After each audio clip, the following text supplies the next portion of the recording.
One of the best skills that you can have as a bushman or a camper or whatever you want to call yourself is lighting a fire. And I see so many people doing it just so badly with so many firelighters and stuff. I'm going to show you a foolproof way today of how I light fires. The key part of what I do is just being organised. It's like fitting at the back of your vehicle. You just want things to be organised. And setting up for a fire is really no different. This is what I mean. I've just dug a small hole here. The size of the hole that I've dug isn't this size for any other reason than it holds the bright grid on there fine, the way that I cook, or my favourite way of cooking, if you like.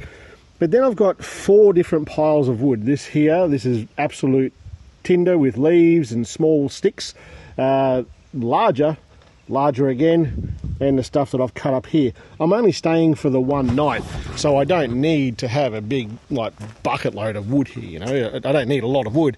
The amount of wood that I've got here is just fine. This here will do me for what I'm going to cook tonight and what I'll cook in the morning as well. It'll do just fine. As far as firelighters go, I just use the Zippo ones.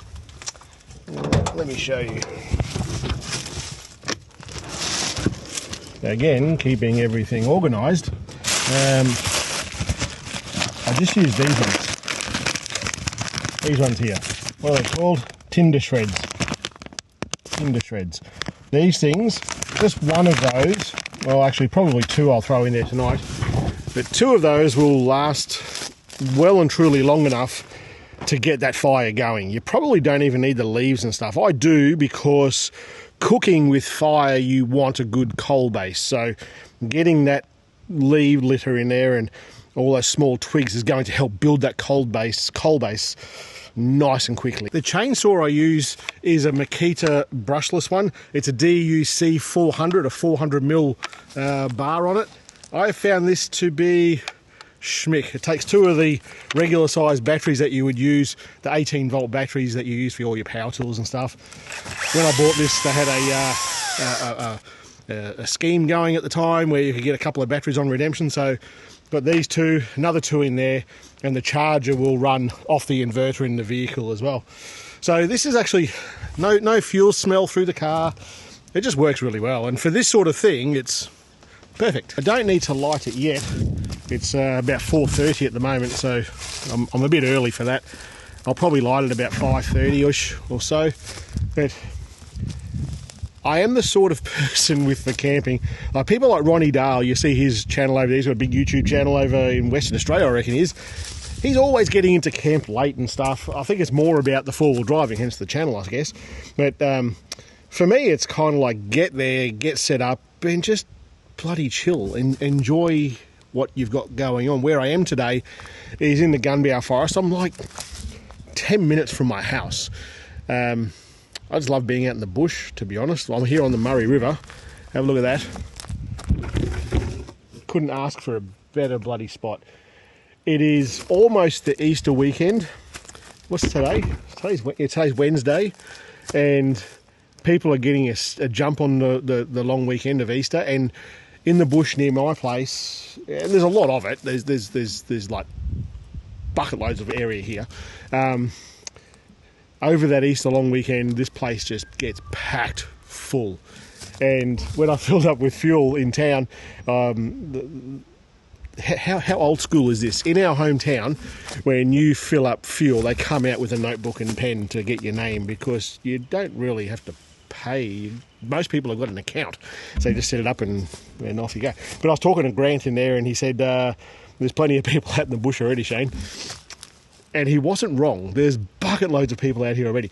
But because there's so much of it, you can just go to the next one or go to the next spot, just follow the next track.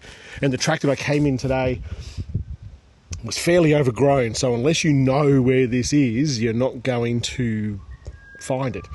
But there's plenty of places like this all the way along the river. Mind you, since I've been here, there's been 3 different utes that have come through the bush up over there. And like, they obviously know where the spot that I'm in, and they've seen that someone's here, they've chucked a Yui and nicked off again. So for the next probably half hour or so, I'm just going to chillax and have a brewski and wait until I need to light the fire. Today we are drinking, I kind of go between beers. I I try different things, and if I like it, I buy more of it, and over time I'll go off it and try something different. I think I brought 3 or 4 different beers with me this time. What's this, Four Pines Brewing? So I'm like a pale ale. I kind of like pale ale and XPAs, IPAs. I don't even have a hair bun, so I'm not sure if I fit into that crowd. I just like the beer. I drink Great Northern and everything else, but I just don't like lagers, darker beers. What do you guys drink? Let me know in the comments. If you think, well, he likes this, he'll probably like this. Give me some suggestions. I'm always open to trying new brewskis.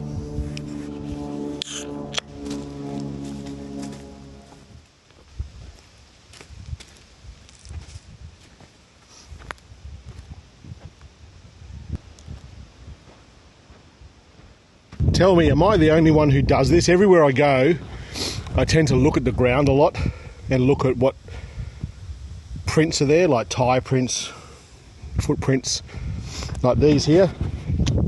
They're mine. I know my boot pattern. But some more over here, they're not mine, and they're bare feet. Now, someone's been down here reasonably recently. I would say this is a Kangaroo. Yeah, there's dog prints there as well. Yeah, these ones are definitely Roo prints. You can see the claw at the front here. That's a pretty big Kangaroo. It's about 4 inches long. It's a fairly big animal. How good is this spot to have it so close to home? Thought there was a decent sized fish. It's probably just a bloody Euro carp. It's such a ripper spot. We're really lucky to have this here, like right on our doorstep. People come up from Melbourne all the time. People come down from Sydney all the time. This place is usually packed on a long weekend. I guess where I am, people didn't really want to get any scratches on their paintwork because it's a little bit overgrown. But like who would have thought if 10 years ago someone said, at some point in the future you're going to be locked in your house and you won't be allowed to leave, and I think us Victorians, or certainly the people in Melbourne, had it for like 700 odd days or something like that. It was ridiculous. It was so long. But here in our hometown, we didn't have one. No, I think we had one case really early on, like in the first week someone came home from overseas or something like that. And then we had nothing for the best part of a year. But we still had to stay at home. I wasn't allowed to come out here, so we had to stay at home and don't come out the bush. Like I'm not the master social distancer. I don't really like hanging out with people that much. That's why I camp on my own a lot. But fair dinkum, like who would have thought? Who would have thought that would happen? Anyway, I reckon we're pretty close to. We'll get this fire crackling, I think. The other thing we'll use besides these firelighters is this, it's also made by Zippo. It's a flint and steel to give you some spark, and that will light this, no worries at all. I also carry a Zippo in the car.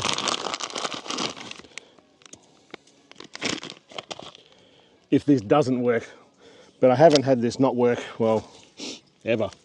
It's always worked. Once we get this lit, then it's all about speed and getting all that other stuff. There we go. It's lit. First thing we do now is get all these the leaf matter on. And it will get a flame going fairly quickly. And it will be a big flame.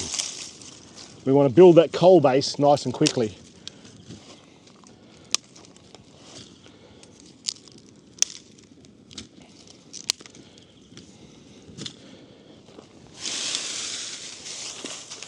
We get a few more.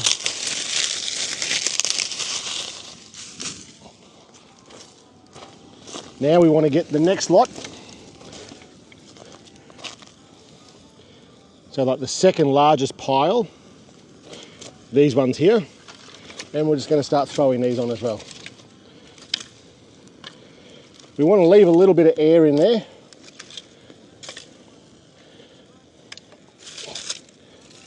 Throw some of that smaller stuff on as well, just to keep it going. Don't stress that it looks like it's going out. It's not going out. Those 2 firelighters will light all this without all the leaves. Don't stress.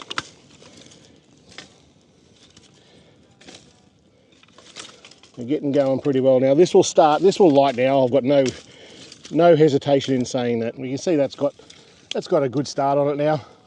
It definitely won't be going out.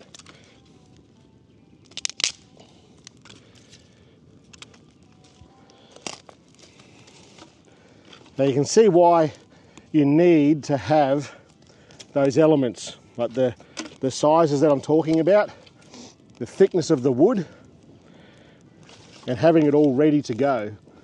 Once you've done that work initially, this part here is dead set easy. I've never ever had a fire not light when I've done it this way. It's lit every single time, and this one will be no exception. This has been going now for about 2 or 3 minutes, I guess. We'll put a couple more of these larger bits on. We don't need to have the fire huge. We're after coals. You don't cook with flame, you cook with coals. And the coals will keep you warm as well. So I'll put a couple, I think I'll put a couple of those bigger ones on now. You can see here I've cleared 1 metre at least around this fire pit, besides the fuel that I'm using. We don't want a bushfire here, it's just, that would kind of suck. So I'll get a couple of these parts. Oh, some good heat in that now.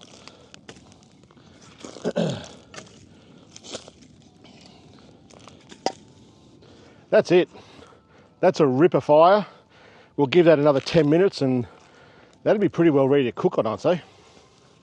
Because we've put the leaf matter in, the small twigs, and built it with size, this will be ready to cook faster than doing it, well, pretty much any other way. There are other ways to do this, obviously.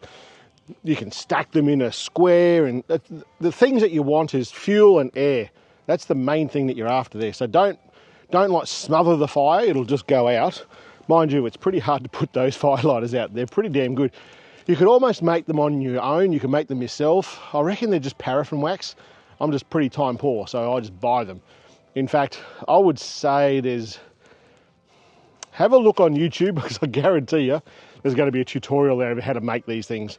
If you've got time, I would do it that way. It'll save you. They're not cheap, but they work 100% of the time.